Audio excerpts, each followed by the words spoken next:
on set in 5, 4, 3, 2. Rene, welcome back. We're talking about interventionists, the African Americans versus Hispanic pressures tied into the prison gangs. But you made a comment on it, but also you wanted to mention something else on it? I think it's important that the viewing audience understands that my expertise doesn't lie in the African gang subculture or the black gang subculture. My specific expertise is in the Mexican Mafia, the Sureños, and the Hispanic gang subculture as it relates to the Mexican Mafia. Although I have some familiarity with black gangs and black organizations due to my incarceration and my exposure to those gangs, I don't believe that I'm fully qualified to delve into this topic in depth, but to give a generic aspect of it from my perception, I think that that's okay. And that's what we're looking for, your opinion on it. Because you do have more than the average person, some type of expertise with the African American and Hispanic and the gangs and prison gangs as well, because you've been dealing with it all your life.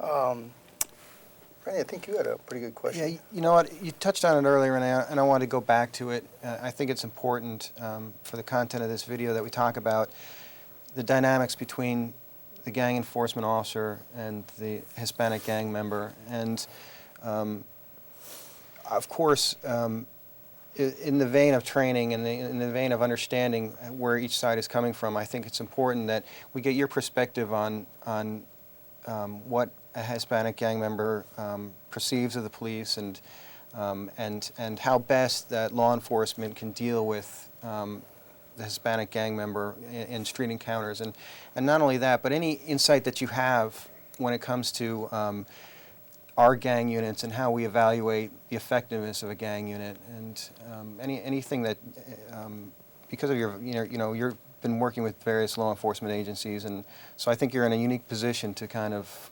comment on not only the gang perspective, but what you see, what law enforcement does right and what it does wrong, and some of the ideas and concepts that a basic young police officer would need when dealing with a Hispanic gang member. If you can comment on that.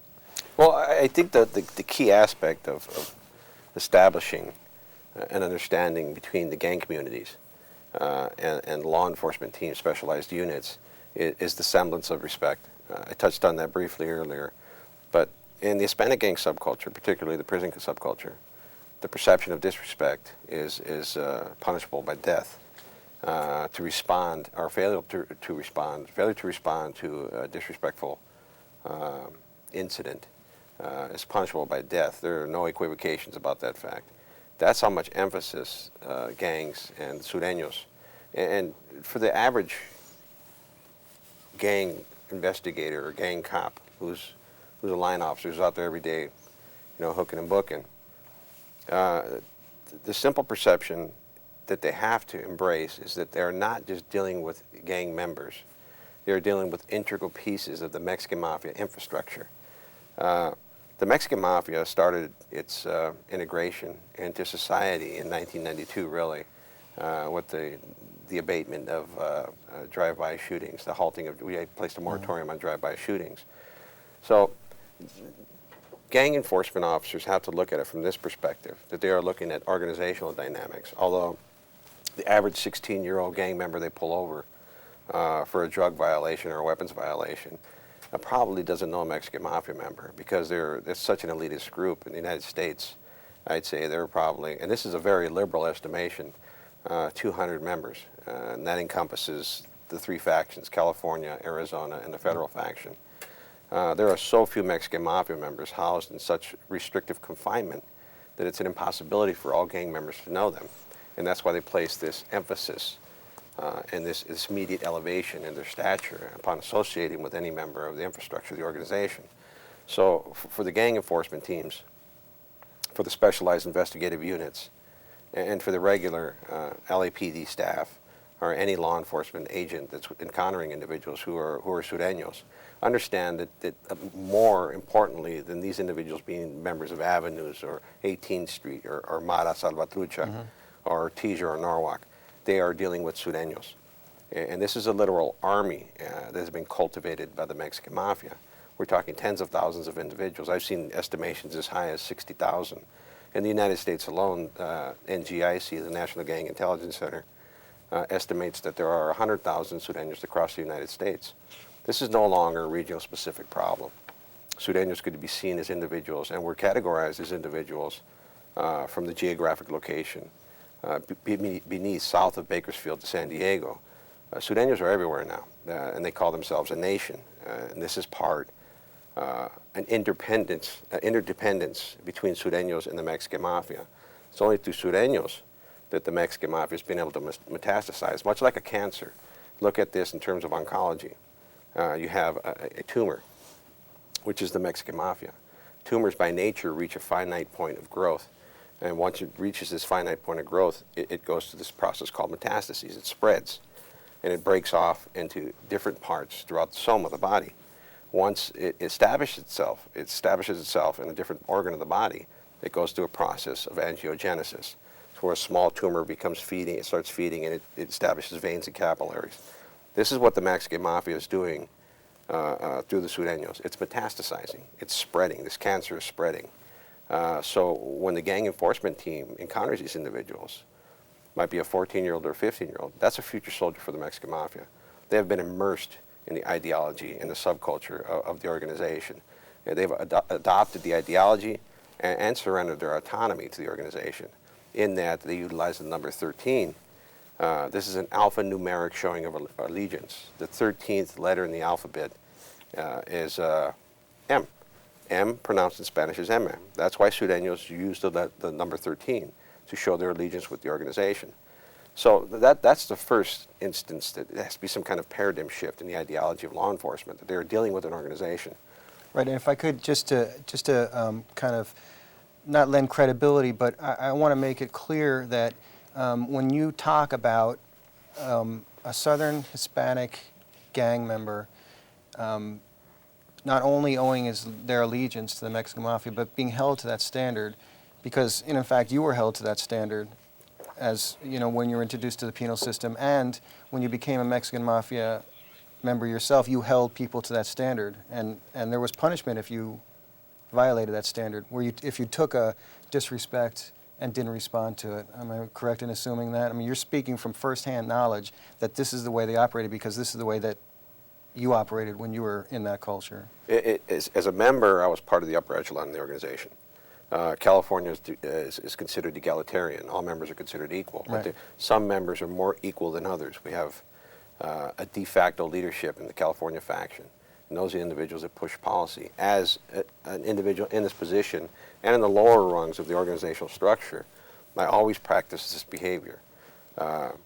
I expected my soldados, which translated in English as soldiers, Sureños, to act as I had acted. And I would not ask them to do what I hadn't done myself, whether it was a hit, whether it was carrying out a criminal activity, whether it was a simple communication. I expected them to participate in this because I had participated in it myself. But now, the contemporary ideology is that individuals who are not part of the solution are part of the problem. Sureños don't have a choice when they enter a custodial facility, other than to participate in the activities that's directed by the llavero, which is a key holder, a shot caller, or a Mexican Mafia member. To contradict or show a deliberate indifference towards orders is punishable by death. I mean, this is the norm for Sureños in California. They even have a designation for individuals in the custodial facilities who are not gang members, who are from Southern California. They call them residents. They've even incorporated the paisas, which is paisano. It means a countryman, Mexican national. They've been incorporated into the fold. So Mexican Mafia ideology has been cultivated to create this army of individuals who do its bidding. So the gang cops have to realize they're dealing with a systemic problem, not an individual gang problem. It's more than just a specific region or a grid zone or a clear zone. They're dealing with the state of California. Sureños can be found everywhere now. They're dealing with a national problem, a transnational problem. And you know what, I'm sorry, but I'd like to just as a follow-up to that point, and you spoke about the relationship of officers to gang members and street encounters, but from your perspective too, I mean, right now the Los Angeles Police Department kind of evaluates their gang units by number of arrests, number of tickets, you know, contacts, you know, that kind of thing. And it really, there is no quantifying of gaining intelligence. Given that, given the way we do rate our gang units, we do evaluate our gang units, and your knowledge of how gang operates and what we should be looking for, what's your opinion on how we should be, you know, conducting business, how we should look at a gang unit and say this is a successful gang unit? I mean, because you said we can't arrest our way out of the problem. So if you were in a position to evaluate a gang unit and say this is a successful gang unit, what would you look for? What would you look at?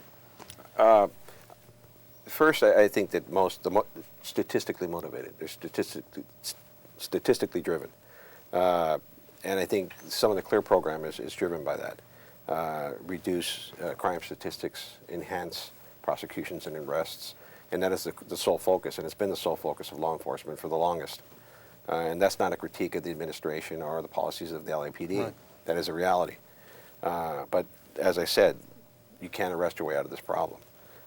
From my perspective as a gang member, as a Mexican Mafia member, I had established professional rapport with a variety of different investigative officers in the California Department of Corrections, including SSU agents and agents with the Office of Correctional Safety, which was then at the time considered law enforcement investigative units out of Sacramento. And we had these professional rapports based on the semblance of respect. I realized that the individuals that I spoke with didn't respect what I did. That was my choice in life and that was my path. But they treated me with respect as an individual. And that went a long way. That went a long way in terms of my decision to leave the organization. When one individual who was an officer that worked with the Office of Correctional Safety approached me and asked me to debrief, asked me to leave the organization, that he could change my life. And I understood that this individual treated me with respect. And that's why I gravitated towards this officer to participate in the debriefing program. Based upon that simplistic semblance of respect, I approached him at the time to handle my debrief.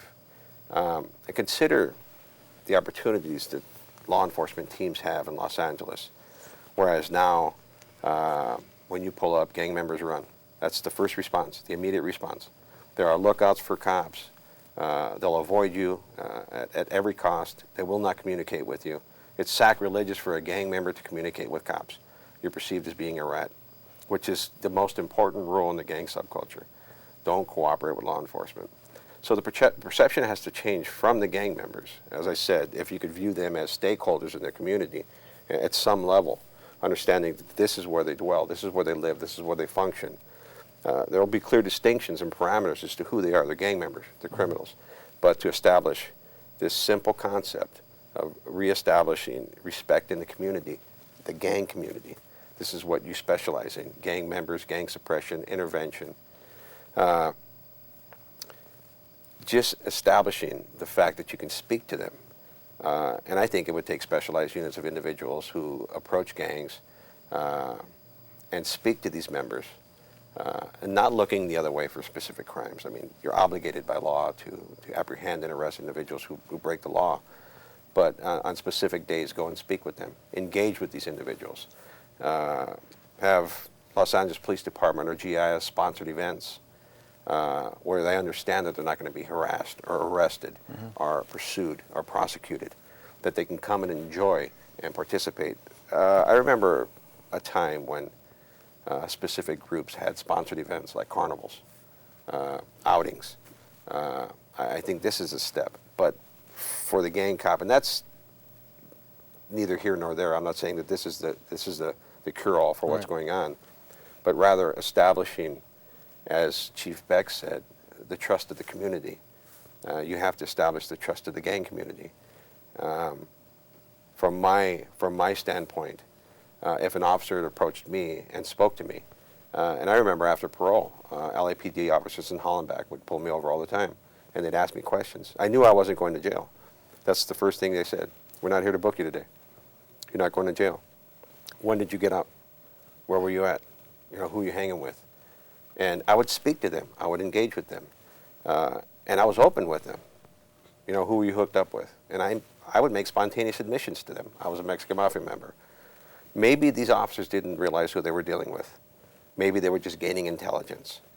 But I don't believe that these were specialized gang units. If you had cops with this mentality, this focus of establishing rapport with individuals, I believe that it could be a boon to law enforcement. Number one, in the cultivation of sources, and number two, in the easy transition of departmental objectives of intervention, apprehension, suppression. Right. I think it would facilitate your efforts. But the primary objective of the department should be creating that paradigm shift from hooking and booking to intervention and suppression.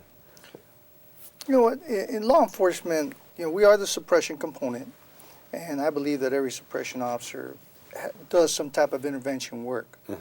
But at the same time is, you know, our philosophy has always been like, you know, rest the top 10%, the hardcore, and opens up that 90%. And I see your point in regards to that's the time to go in, take out the leadership, and talk to some of these kids, build the relationships with them to the best. The city's already doing the Summer Night Light program every summer, bringing out kids, you know, gang members come out as well, and do some kind of sport activity. And it does bring out the community in that aspect for better, so everybody gets to know each other. But all in all, I mean, there's boundaries. Now, the in-custody setting, when you get into the Mafia and the Sureños, normally when you get an individual in the street, a lot of these kids haven't been exposed also. They've been exposed to the idea of what's the future in once they start getting into an in-custody setting.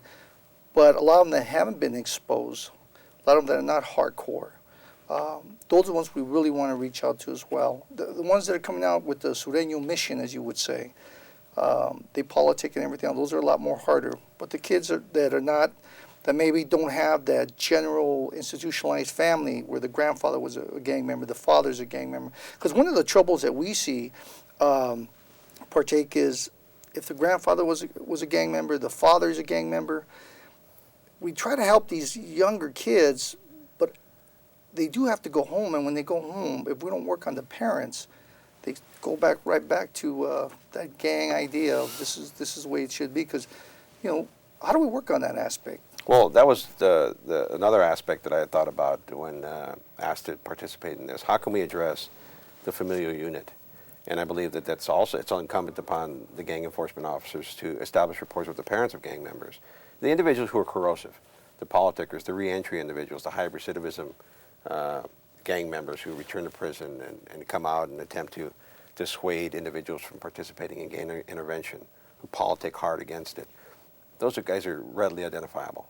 The community will inform you as to who they are. The gang members will do it themselves. Because there is resistance to the Mexican Mafia. Understand that there's a vein of thought, there's a school of thought that is resistant to Mexican Mafia influence. You'll see some gangs, entire gangs that are green-lighted by the Mexican Mafia because they are resistant to Mexican Mafia influence. They will not surrender their autonomy to the organization. So every gang has a pocket of individuals who are resistant to Mexican Mafia influence. This is a problem that the Mexican Mafia has experienced for a while. And most importantly, the families of gang members, I believe that they don't want this for their children. So for the gang enforcement teams to establish rapports with gang members, I mean, you know where they live. You know who their girlfriends are. You know how many kids they have. You know what gangs they're from. You know which drugs they use. You know which times they hang out, where they deal their drugs, and what drugs they deal. Why would it be so difficult for a gang enforcement officer to go and establish a rapport with somebody's mother? Hey, your son's out there, you know, and see if we can get him home tomorrow. You know, so we're going to get him home tonight, you know, or something simplistic. I'm using this as a generic analogy, and I realize that some of the stuff that I say, or some of the things that I say may sound counterintuitive to the typical gang cop, and maybe even politically incorrect, but it's these measures. If a gang member understands that you have a rapport with his mother, you have a rapport with his tia, his aunt, or a rapport with his girlfriend, and you treat her with a semblance of respect, and you can speak to that individual on any given day without taking him to jail, and he realizes that this is the rapport that you're going to have with him, it's going to open up so many opportunities for you. So it seems like it's a respect issue too for the parents' sakes. It is. I mean, from the gang subculture, the treating of parents with respect is important. And when law enforcement treats parents with respect, they feel that vicariously. I mean, it's as if you're paying them respect. And I can't emphasize enough, because law enforcement views gang members as thugs and criminals. They are thugs and criminals. I mean, these are the dregs of society. And I'm not far removed from that. I mean, I was a participant in the organized crime aspect of this and the gang lifestyle. So I'm not saying that I'm better than these individuals. I'm saying that I'm speaking from a subjective experience. But the semblance of respect, just the perception of respect. I mean, internally, you can despise what they do. You can have deep antipathy for what they do. But as long as if they perceive you're treating them with respect, it'll go a long way.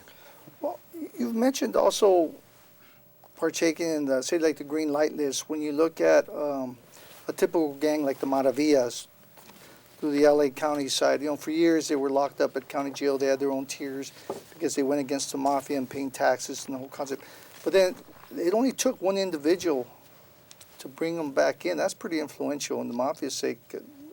On Chato Sandival. Chato Sandival from Arizona, Mavia. He was on death row for about 10 or 15 years.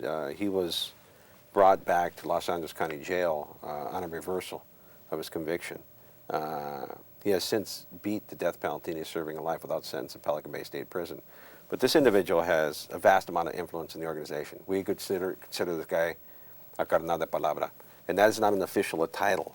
It's not an official title by the organization. Carnal de palabra means a brother of his word, or a brother of word, an individual who has credibility. It takes one guy, one progressive thinker in the organization to bring about change. Look at the moratorium on drive-bys. Look at the installation of the program, what we call the program, the taxation and extortion program that happens in California now. This is a couple of guys sitting back and proposing these objectives for the organization. Contrary to popular belief, the organization is not comprised of a bunch of knuckle-dragging, monosyllabic thugs.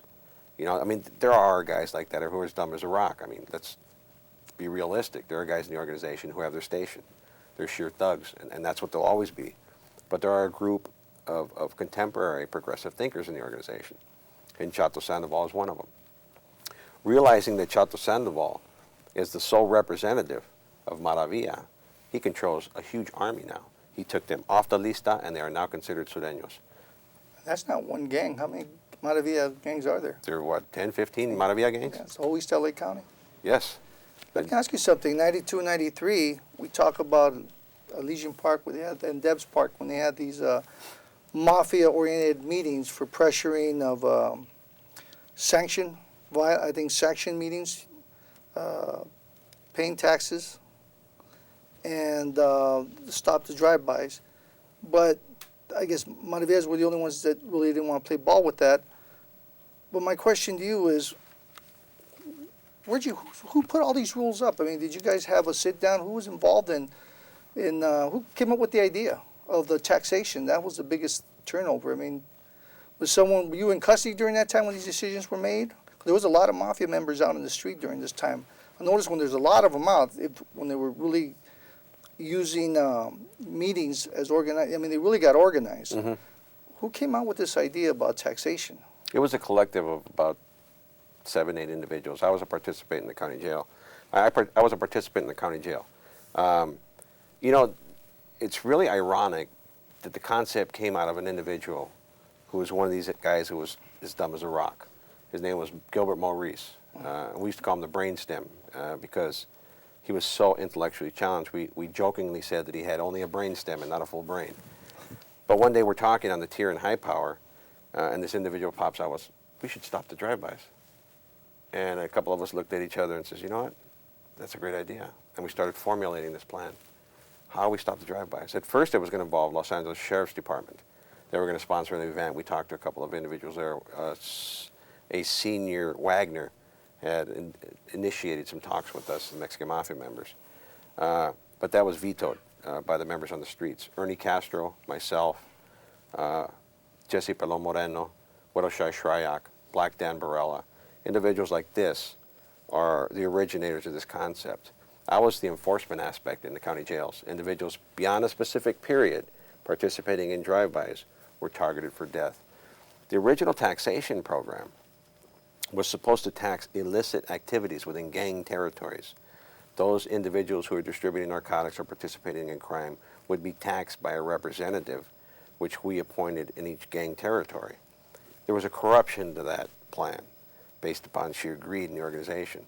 The Mexican Mafia members on the streets wanted to tax gang territories. That's why we had the resistance, tax-free, hence the phrase tax-free, green light list, green light gang. Individuals from gangs says, why are you taxing us? You know, we're your soldados, we're your soldiers. You're supposed to tax these guys dealing. So we had some resistance, and there still is resistance. The Mexican Mafia doesn't control Sureños in totality. There are factions of individuals who don't participate in Mexican Mafia activities. But this whole objective, this horizontal integration of the Hispanic gang subculture came about rather serendipitously. It was almost as if we came up with a plan, not really realizing what we were doing, and then found gold in the streets. And then we refined it, we refined it, we refined it, until it is what it is today. And California got cut up like a pie. Specific Mexican Mafia members from regions control territories. Say I'm from Artesia, California, I control Artesia, California now. But I can also participate in activities beyond the realm of my influence, beyond my organizational entitlement, which is Artesia. I can have businesses in Pico because there's no members from Pico, as long as they don't conflict with another member. So this was a huge business objective put forth by the organization, which has been incorporated by the federal members as well. So it's not a trend. This is now an institution. This is now operational procedure for the organization. This is not going away. This is not a problem that's going to be solved. You have to remember one thing. You'll suppress gangs. You'll convict Mexican Mafia members. You'll come out with indictments that give them horrendous, outrageous, multiple life sentences. They function with impunity. The Mexican Mafia is not afraid of life sentences or the death penalty. As a Mexican Mafia member, I wanted to go to death row. I wanted to be a martyr for the organization. I wanted the Sureños to see me as an individual who would die for the organization. I killed for the organization. I'm serving life sentences for the organization. I want to be a martyr for the organization. Well, okay, then let's bring it back home. You have 4 children, 4 grown adult, probably kids. You know, you're kind of generational, but your dad wasn't that perspective. You're kind of like the OG, and you've kind of got up to as high as you're going to get, then you came down. But the question is, what influence were you with your own kids? Did you want them? Some of these mafia guys actually like it when their kids are in gangs and when they see them in prison. What was your partake in it? I think that I would have felt much as if I was an utter failure as a human being if I allowed my kids to take this path. I can't impress upon you strongly enough the efforts that I made to keep my kids from participating in this. Even my brother, they sponsored him for membership in the 80s, 89. They wanted my brother to be inducted in the organization, and I vetoed his membership. And he was very angry with me because that's what he wanted. But I knew what it entailed. I knew what the organization was about, and I knew at some point I was going to leave. I just didn't know how to leave. But for my children, I wanted them to be better than me. Everybody wants more for his children, and I use myself as a negative role model, a negative example. You don't want to be like me. You know, my youngest son, Rene, went to prison.